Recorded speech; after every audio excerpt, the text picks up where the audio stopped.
Hello there guys, and welcome back to the channel. So today a bit different video, and today we're going to be checking out Map7 crystals in particular and discussing whether Map7 is worth it. Now typically I do not like to showcase anybody else's openings on my channel. However, this one is a bit different, largely because I wanted to use this massive amount of Map7 crystals as a fairly reliable sample pool to actually kind of figure out what's what when it comes to important stuff with Map7 crystals. So today's video, as you can see, is not recorded by me. A friend of mine sent it over. You can see his username up top. I'm afraid of butchering that name, but you would say it's existence. But yeah, anyway, so he hoarded 365 Map7 crystals. And that, he said, took him around 5 months. I will later on do some calculation to kind of like confirm that or check how close to that is to actual probability. And then we're gonna do a bit more number crunching towards the end of the video as well. So currently he's just popping away all of these crystals, letting all the shards add up. And later on we're gonna have like a summary of everything else that he got aside from TFIBs, because TFIBs obviously are the more exclusive resource, and TFIBs is what this video will kind of focus on: how many TFIBs you get in Map7 crystals, how many TFIBs you earn alongside whatever you pull from Map7 crystals, so on and so forth. Because yeah, 365 Map7 crystals is probably the largest amount I have ever seen anybody open, and I did not want to miss an opportunity to actually do a bit of number crunching and see where it all kind of like equals out, evens out, and what is like the average that you get in these. Because I think when you open 10, 20, 50, 70, whatever crystals, your averages are not going to be nowhere near as precise as opposed to when you open nearly 400 of these.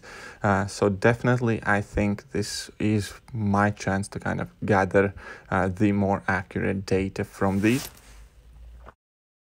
And more kind of importantly, acquire data when it comes to TFIBs, how many TFIBs on average you can expect from a Map7 crystal. Basically, that also will let you figure out how many TFIBs on average you can expect in a week.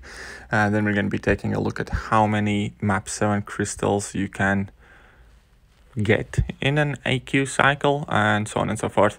But yeah, now he is 240 crystals in. We can see that he's forming catalysts left and right. There are definitely some extremely healthy chunks of tier 2 alpha, tier 4B, tier 4 CC, so on and so forth. And yeah, so slowly but surely we can see that definitely he's forming a lot of stuff. I don't know, at least I did not notice how many of his class cats he actually pulled out, how many of them are formed, nothing like that. But we will have the totals available, which is going to be the main thing that we do want to focus on. And also, because this video is forwarded to me via line app, so if the quality is not the best, I must apologize. However, here I do not think that the quality of the video footage is going to be the main focus of the video. It certainly doesn't really hinder much as far as I'm concerned anyways. So yeah, my apologies for that. However, slowly but surely we have reached the final last pops of this video file, which I kind of purposely left in there for those of you who just simply and plainly enjoy watching crystals being opened. Because realistically we could have skipped this bit and then just jumped straight up to Excel spreadsheets.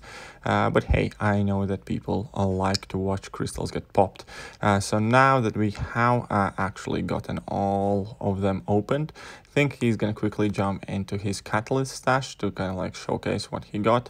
But here, as we move on, we can see that there's like 13 tier 4 basics, 6 tier 2 alphas, 2 tier 5 basics, which is going to be the main focus here, and then a bunch of class catalysts, which is definitely quite a pretty sight. And yeah, so now I think any minute he's gonna jump to his catalyst stash and go over things that he has in there. However, he did assure me that whenever he started popping, he hardly had any kind of like TFIB catalyst shards in there, and that he pretty much spot on formed and gained exactly 2 TFIB catalysts, plus minus couple shards. Anyway, so here is a summary: 365 crystals, 2 science, 2 tech, 3 mystic, 2 cosmic, 3 mutant, 2 skill, 13 tier 4B basics, 6 tier 2 alpha, 2 tier 5B cats. So from that, we can already draw some sort of conclusion that 365 catalysts got 2 full tier 5 basics. So what does that mean? When we divide 90,000 tier 5B shards, because that is the amount that forms 2 full tier 5B cats, we basically get an average of 246 shards per each Map7 crystal. So that is the first calculation. You can essentially more or less look at each Map7 crystal as 250 TFIB shards. The text bit at the bottom, what he says there, that is cut off, we will be able to check it out in a second. Basically, he says that Map7 AQ is so worth the effort, and he wishes that more and more summoners would do it. But with that, let's jump to my Excel spreadsheet. And I have, first of all, kind of like calculated how long does it take to acquire 365 Map7 crystals. And I also figured out we're going to add some more stats in there. So let's start going over it. So per AQ cycle, when it comes to Map7 crystals, when you complete a full day of AQ, and if all 3 of your BGs do not make a mistake, basically per AQ cycle you get 15 crystals, because it's 5 days of AQ, 3 BGs, a crystal each BG. That would work out as 15 Map7 crystals you can get simply from doing it.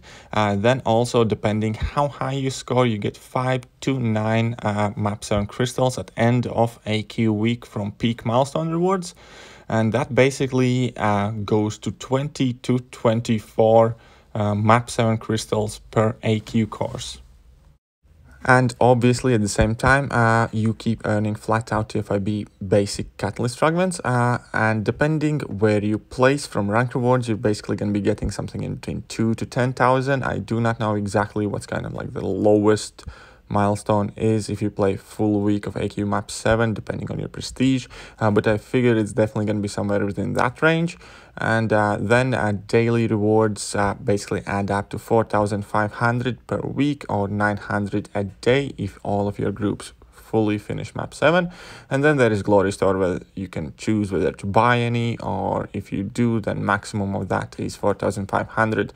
So basically in a day period, you get starting from 6,500 basically minimum if all your battle groups complete the AQ Map7, and then maximum you can get in a day period or there is 19,000 if you buy everything in Glory Store and if you rank first in AQ.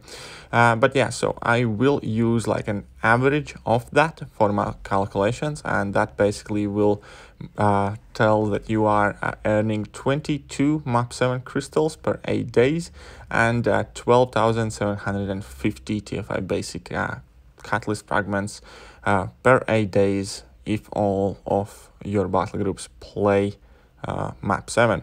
So in this case, a video we had of 365 Map7 crystals would require about 176 days or just under half a year to collect.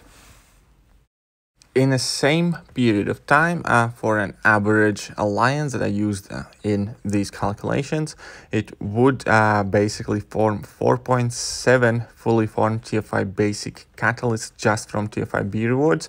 So that's like a bit over double what you get from Map7 crystals currently. As previously we found out that a single Map7 crystal basically more or less equates to 250 TFI basic catalyst fragments. And now whether Map7 AQ is worth it. And the real truth is that it depends for each and every single individual, because everybody's circumstances are different. Everybody looks at this game differently. And yeah, everybody is prepared to do different things for that. Whether it's worth it, for me personally, yes, definitely. I absolutely enjoy the rewards. I find Map7 AQ quite interesting. It might not be the case with somebody else, and I did not want to make a video to kind of like pose a one-sided opinion. I wanted to make a video to kind of like showcase what is like an average alliance's gain by playing map 7.